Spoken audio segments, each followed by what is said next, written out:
Hello les amis, j'espère que vous allez bien, que vous vous portez super bien, en tout cas mieux que moi. J'ai fait une petite pause récemment dans la publication des vidéos, vous avez dû le constater. Je sors d'un léger Covid qui m'a un peu menacée, qui m'a secouée là pendant quelques jours, donc j'étais incapable de parler, vraiment j'avais du mal même à respirer, à prendre, enfin en fait mon souffle, je m'essoufflais assez vite quand je commençais à parler. Donc vraiment, je m'excuse pour ce temps de pause. Je reviens en tout cas en meilleure forme et avec un sujet croustillant, parce que vous savez que sur les réseaux, en termes d'actualité et de relations, on ne s'ennuie pas du tout à notre époque. Et donc aujourd'hui, comme vous pouvez le voir, le sujet d'aujourd'hui, on va revenir sur l'affaire Abou, mais en tout cas, on va parler de les deux secrets. En tout cas, on va essayer de comprendre un petit peu comment détecter le cœur d'une femme, comment savoir si on a face à soi une bonne ou une mauvaise femme. Allez, à tout de suite.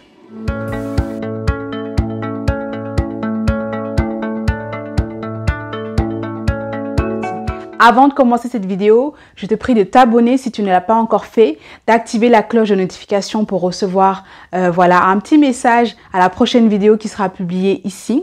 Et si tu passes par ici pour la première fois, laisse-moi te rappeler rapidement de quoi on parle.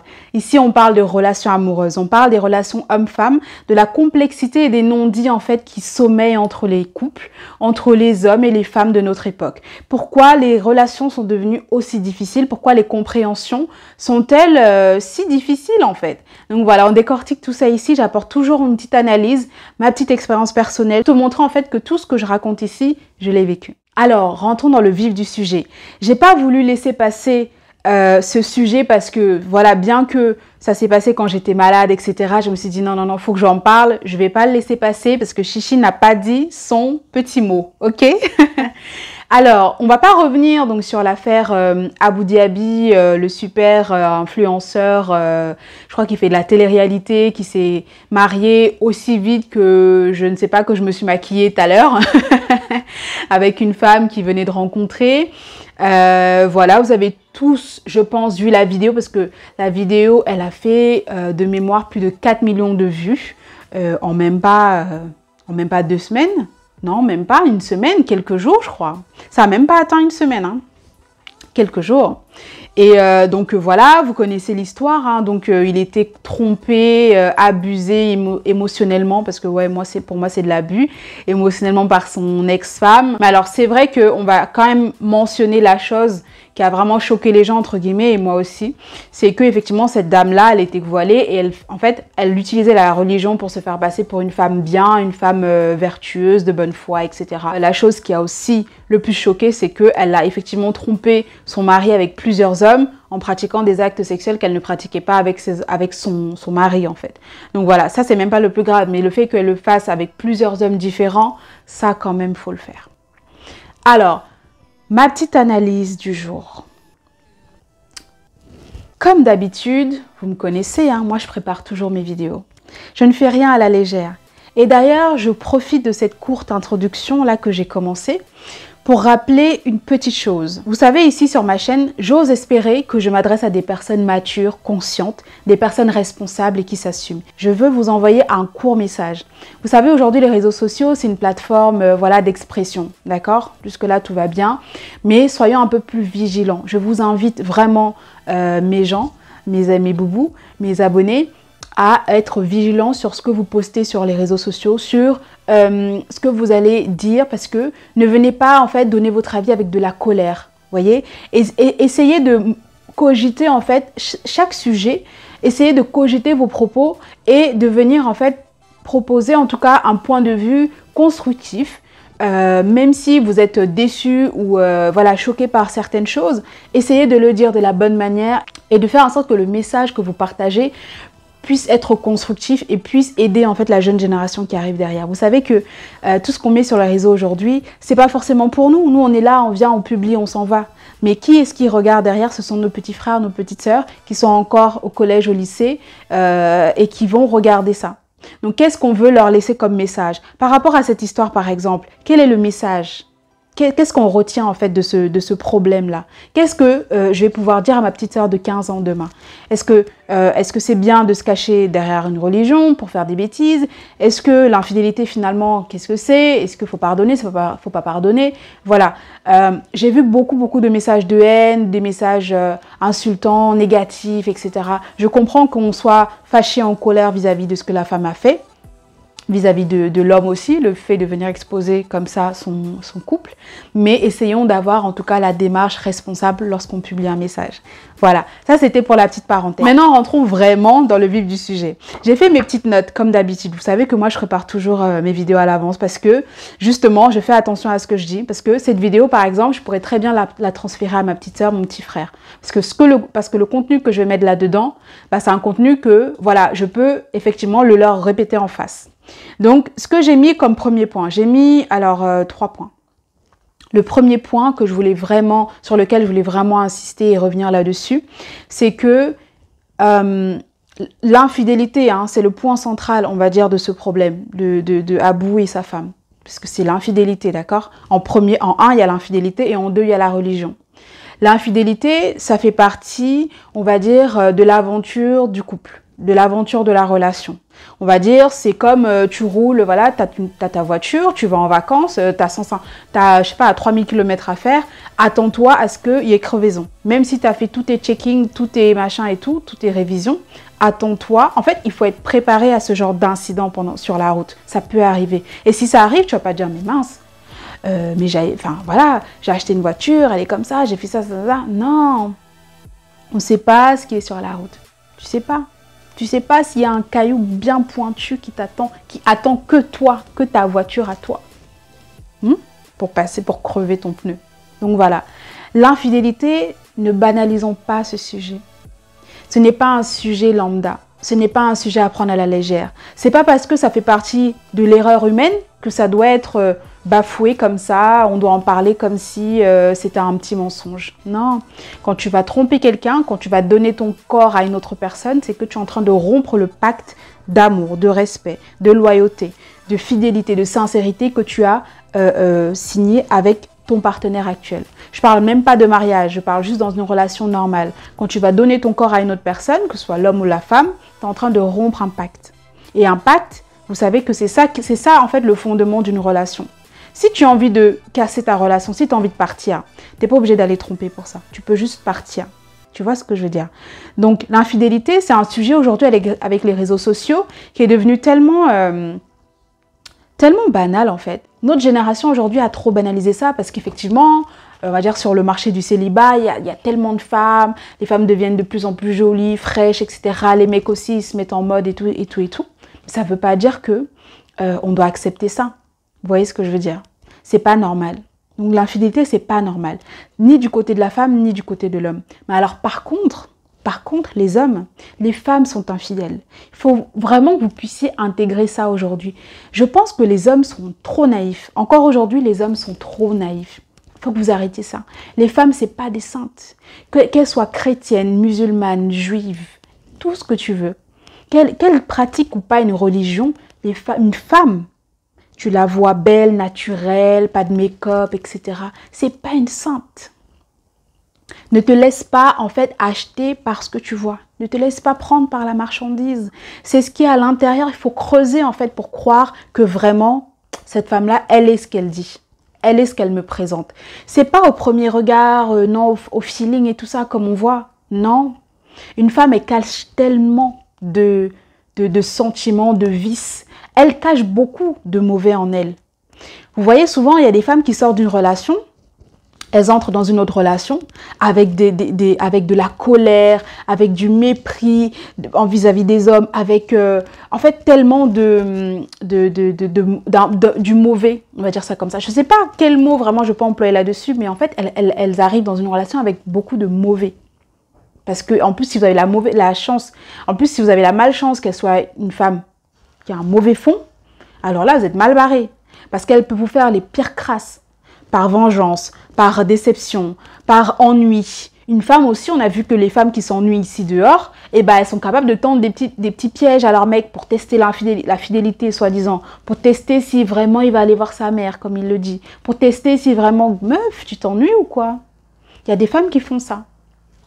Donc, ça, c'était pour le côté de l'infidélité. Ne le banalisons pas, ce sujet. C'est trop important.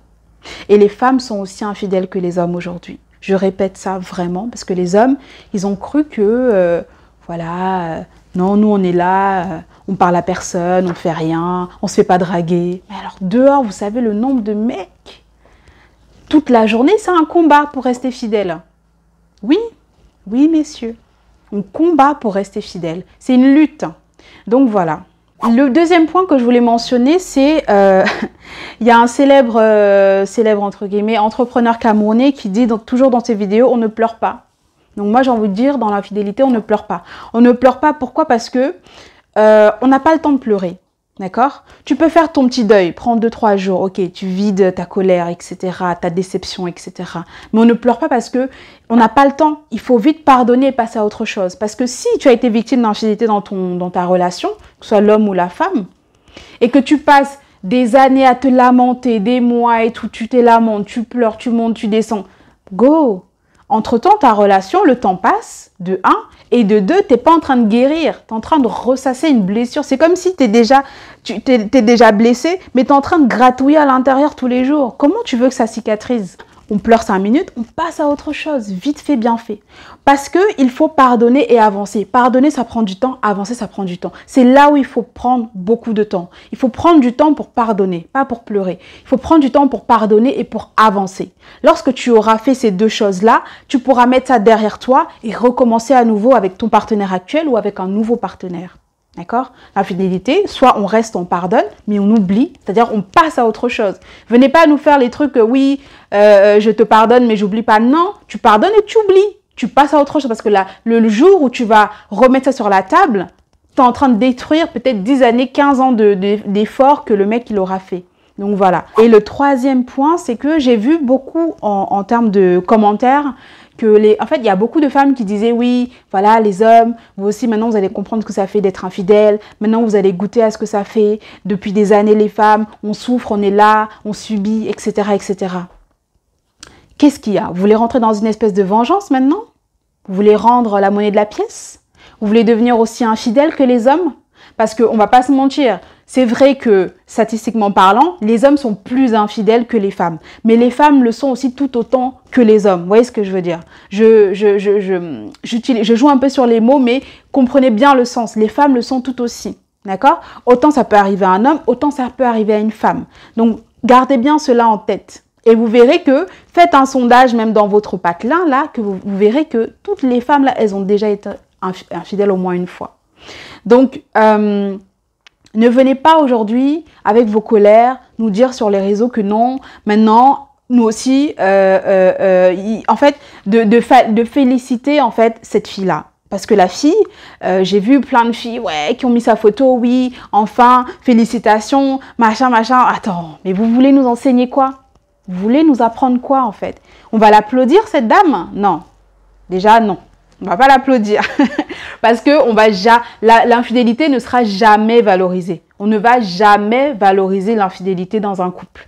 D'accord? Jamais. Donc, venez pas nous dire des bravos, félicitations, non, c'est bien, machin. On l'a comparé à Vemba, Francis Vemba, parce qu'il avait fait ça avec Coco, Emilia et tout ça.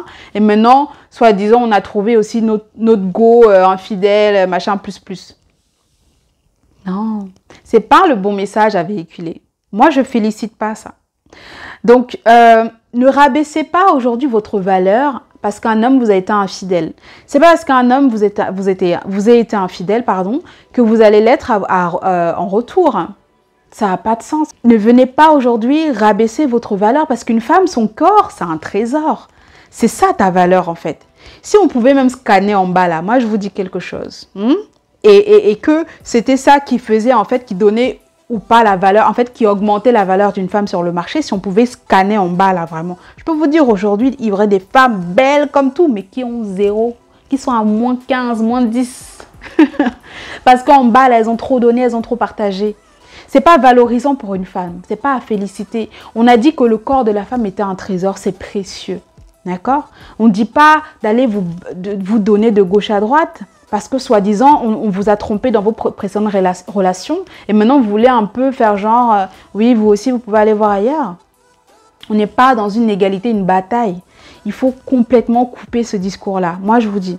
Maintenant, ce que je voulais vous dire, les hommes, vraiment un message pour les hommes, ici, peut-être pour les femmes aussi. Comme vous avez pu le voir dans le titre de la vidéo, moi, je vais vous partager 2 secrets qui vont vous permettre de connaître un petit peu plus, en tout cas de savoir détecter si la femme que vous fréquentez a un bon fond, a un bon cœur ou pas. D'accord? Selon moi, les 2 manières de comprendre si la femme que vous côtoyez, la femme avec qui vous êtes en relation, est une femme qui a un bon cœur. Le premier secret, c'est de passer le maximum de temps avec elle pour voir ses réactions. Plus vous allez passer du temps avec elle, plus vous verrez les différentes réactions qu'elle aura sur telle ou telle situation de la vie. Par exemple, vous êtes au restaurant, essayez de voir comment elle se comporte. Est-ce qu'elle va être assise avec vous? Est-ce qu'elle va vous regarder? Est-ce qu'elle va porter l'attention sur vous? Ou elle va regarder autour d'elle, regarder son téléphone? Est-ce qu'elle va mal s'adresser au serveur? Est-ce qu'elle va elle va critiquer ce qu'il y a sur la table, des choses comme ça? Est-ce qu'elle va être mauvaise, voilà, dans son attitude? Ou est-ce qu'elle va être plutôt positive? Ou est-ce qu'elle va, je sais pas, apprécier ce qu'elle voit autour d'elle? Ça, c'est déjà une première chose. La deuxième chose, c'est par exemple dans une sortie, dans une balade, je sais pas, vous êtes dans un rencard, vous vous baladez dehors. Est-ce que dans ce qu'elle va dire, elle va plutôt dire des choses positives ou négatives? Aussi, dernier exemple, essayez de parler d'une personne peut-être qu'elle déteste. Essayez de parler peut-être dans son boulot, si elle s'entend bien avec ses collègues. Lancer ce type de sujet et voir en fait si elle remet toujours la faute sur l'autre. Si elle est du genre à dire du négatif en fait des autres et de se plaindre, à être mauvaise. Je ne sais pas si vous voyez ce que je veux dire, mais essayez de savoir si c'est une personne qui dit toujours du mauvais, du négatif vis-à-vis des autres et de ce qui l'entoure, de son environnement, etc. Le deuxième secret, c'est de comprendre son environnement familial, son enfance. Comment est-ce qu'elle a grandi? Est-ce qu'elle a grandi dans un environnement familial stable? Ou est-ce que, au contraire, elle n'avait pas de parents, elle était de gauche à droite, etc. Est-ce qu'elle a des grands frères? Comment est-ce qu'elle se comportait avec ses grands frères? Essayez de comprendre un peu son enfance, comment est-ce qu'elle a grandi, dans quel environnement elle a grandi. Et je peux vous assurer que ça vous en dira long sur le type de femme qu'elle sera plus tard. Vous savez, il y a des femmes dehors qui ont un cœur de séparation. Tout ce qu'elle voit, elle veut séparer. Tout ce qu'elle voit, elle veut détruire, elle veut casser, elle veut... Vous voyez ce que je veux dire? Donc ça se détecte en fait dans l'historique, l'enfance de la personne, surtout de la femme. C'est très, très, très visible. Donc essayez de détecter ces 2 choses-là. Mais pour ça, il faut passer le maximum de temps avec elle au début. Si par exemple, vous êtes en train de fréquenter une femme que vous venez de connaître, essayez de passer le maximum de temps avec elle sur plusieurs endroits, dans plusieurs environnements. Essayez de l'emmener un peu dans de faire connaître votre entourage, par exemple vos amis, vos meilleurs amis. Et voyez comment elle se comporte même avec vos meilleurs amis. Est-ce qu'elle va être polie? Est-ce qu'elle va être plutôt du genre je m'en fous de ce qui se passe autour de moi, je suis dans ma vie, dans mon monde et tout ça? Ça va vous en dire long sur le cœur de la femme que vous courtisez en ce moment. Voilà, c'était un petit peu ce que je voulais partager sur l'affaire Abou et les leçons, en tout cas les enseignements qu'on peut en tirer. Je n'oublie pas de parler effectivement sur l'affaire de la religion.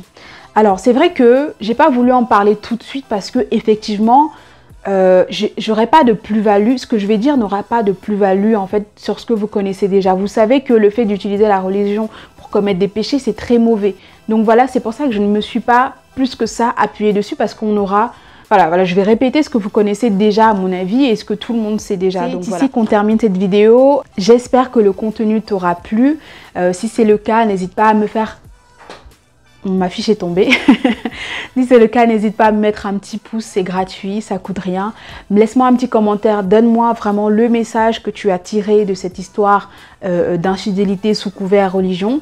N'hésite pas aussi à partager cette vidéo et comme je l'ai dit tout à l'heure, à t'abonner. Merci encore d'être passé par ici et je te dis à très bientôt. Bisous.